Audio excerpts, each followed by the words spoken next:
West Highlandi terrier. See väike koerake on aktiivne ja vastupidav.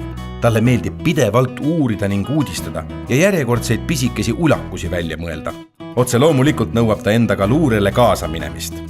Ta on ära ütlemata rõõmus sell, kes on terrieri kohta ka ebatavaliselt sõbralik. Kui sa aga oled tilluke loomake, siis seda külge sa temast tõenäoliselt ei näe.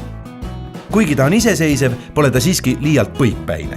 Talle meeldib vahel haukuda ja teinekord ehk tiba ülemäära palju, aga ära muretse.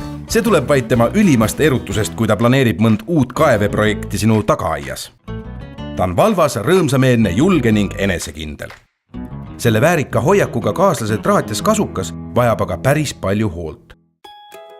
Põnev teada. Ajalooliselt tulid lühikesed jalad West Highlandi terrierile tihtipeale kasuks, kui ta pidi järgnema mõnele närilisele äärmiselt madalasse urgu. Ning tema võrdlemisi pikk saba aitas aga siis, kui ta urgu kinni jäi ning ta tuli sealt sabapidi välja sikutada. West Highlandi terrier. Elav ja sõbralik koerake inimesele, kes armastab lõbusaid seiklusi.